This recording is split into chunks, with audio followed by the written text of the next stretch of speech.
৫ মাস ধরে বেতন মিলছে না দিনাজপুর ও নাটোরে ২০০-র বেশি কমিউনিটি ক্লিনিকের কর্মীদের। এ বিষয়ে আরও জানাতে যোগ দেবেন সহকর্মীরা। শুরুতেই যাব দিনাজপুরে, সেখানে রয়েছেন সহকর্মী এএসএম আলমগীর।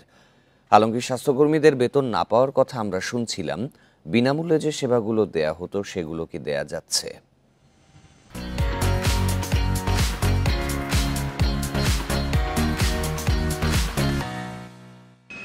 আসলে দিনাজপুরের প্রায় ৩৩০টির মতো কমিউনিটি ক্লিনিক রয়েছে। এইসব কমিউনিটি ক্লিনিকের গত ৫ মাস থেকে যারা কর্মরত রয়েছে তাদের কোনো বেতন ভাতা নাই। আপনি জানেন যে তৃণমূলের, বিশেষ গ্রাম পর্যায়ের তৃণমূলের স্বাস্থ্যসেবা নিশ্চিতের জন্য এই কমিউনিটি ক্লিনিকগুলো করা হয়েছে। এখানে প্রায় ২২ ধরনের ঔষধ দেওয়া হয় বিনামূল্যে।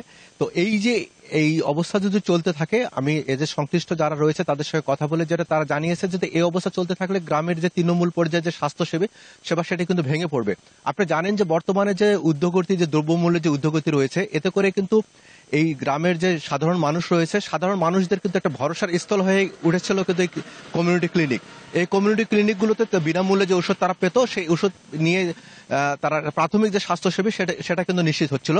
এখন এই অবস্থা যদি চলতে থাকে তাহলে কিন্তু এই স্বাস্থ্যসেবাটা ভেঙে পড়বে।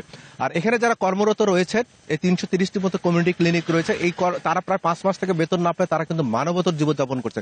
তারা বলছে যে এই অবস্থায় তাদের পক্ষে তারা না পারছেন এই চাকরিটা ছেড়ে দিতে, কারণ তাদের বয়সের চাকরি, অন্যান্য চাকরিতে বয়সের প্রবেশ যেটি নির্দিষ্ট বয়স রয়েছে সেটি বয়স তারা পেরিয়ে গেছেন। ফলে তারা না পারছেন ছাড়তে, না পারছেন এখানে থাকতে।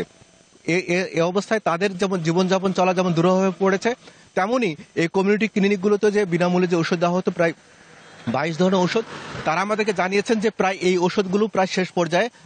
এর ফলে কিন্তু তারা কিন্তু শুধুমাত্র যে তাদেরকে সাজেশন দিচ্ছেন এবং অন্যান্য হাসপাতালে তারা রেফার করতেছেন, এই অবস্থায় কাউন্সিলিং এর মাধ্যমেই কিন্তু এই কমিউনিটি ক্লিনিকগুলো কিন্তু স্বাস্থ্যসেবা বজায় রয়েছে। তো এটি কিন্তু আর যদি কিছুদিন যায় তাহলে কিন্তু তারা এই অবস্থাটা তাদের আর বজায় রাখতে পারবে না বলে তারা আমাদেরকে জানিয়েছেন। এই ছিল দিনাজপুরের প্রায় ৩৩০টি কমিউনিটি ক্লিনিকের সর্বশেষ অবস্থা। আমাদের সাথেই থাকবেন আলমগীর। আমরা এবারে নাটোরে যাব, সেখানে রয়েছেন সহকর্মী বাপ্পি লাহিড়ী। বাপ্পি, নাটোরে কি ধরনের সংকটের কথা দিনাজপুরের যে আমরা যেমনটি শুনছিলাম, নাটোরের অবস্থা কেমন দেখা যাচ্ছে, কি কি সংকট রয়েছে?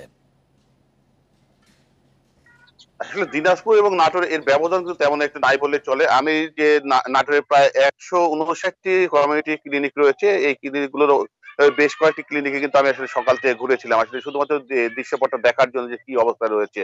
তো আমি আসলে যে কয়টি ক্লিনিকে কমিউনিটি ক্লিনিকে ঘুরেছি, আসলে সেই কয়টি কমিউনিটি ক্লিনিক আসলে সকাল হওয়ার কারণে কিন্তু বন্ধ ছিল। তবে স্থানীয়দের মাধ্যমে যে কথাগুলো আমরা জানতে পেরেছি, তারা কিন্তু জানিয়েছে যে গত প্রায় ৪ মাস কি ৫ মাস ধরে কিন্তু আসলে এই কমিউনিটি ক্লিনিক গুলো অকেজো অবস্থায় পড়ে রয়েছে। এখানে আসলে এখানে যে স্বাস্থ্যকর্মী রয়েছে তারা আসলে সঠিকভাবে এখানে আসে না, এবং এখানে কোন রকম চিকিৎসা সেবা দেওয়া যায় না, এবং ওষুধ নেই বললেই চলে। এখানকার কিন্তু আসলে স্থানীয়রা আমাদের কাছে যে অভিযোগটা করেছে, সবাই বলছে যে আজ থেকে প্রায় ৬-৭ মাস আগে এখানে কিছু সেবা পাওয়া যেত, এবং অনেক রকমের ওষুধও তারা কিন্তু আসলে বিনামূল্যে এখানে পেতেন। কিন্তু আসলে গত প্রায় ৫ মাস ধরে এখানে কোন রকমের ওষুধ কিন্তু আসলে তারা সেভাবে পাচ্ছেন না।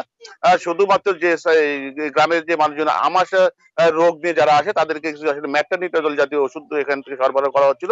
সেটাও কিন্তু আসলে গত ২ মাস ধরে এখানে একেবারেই সরবরাহ নেই বলে তারা আমাদের কাছে অভিযোগ করেছে। আর আমি এই বিষয় নিয়ে এখানকার যে দায়িত্বে রয়েছেন যে মানে স্বাস্থ্যকর্মী মিতা নাম, উনার সাথে আমি আসলে মোবাইলে যোগাযোগ করার চেষ্টা করেছিলাম। উনি আসলে অল্প সময়ের জন্য আমার সাথে কথা বলেছে। আসলে যে সরকারের পক্ষ থেকে আসলে তাদের কাছে এখন পর্যন্ত কোনো কিছু সরবরাহ করা না হওয়ার কারণে কিন্তু আসলে তারা কোনো সেবা দিতে পারছে না।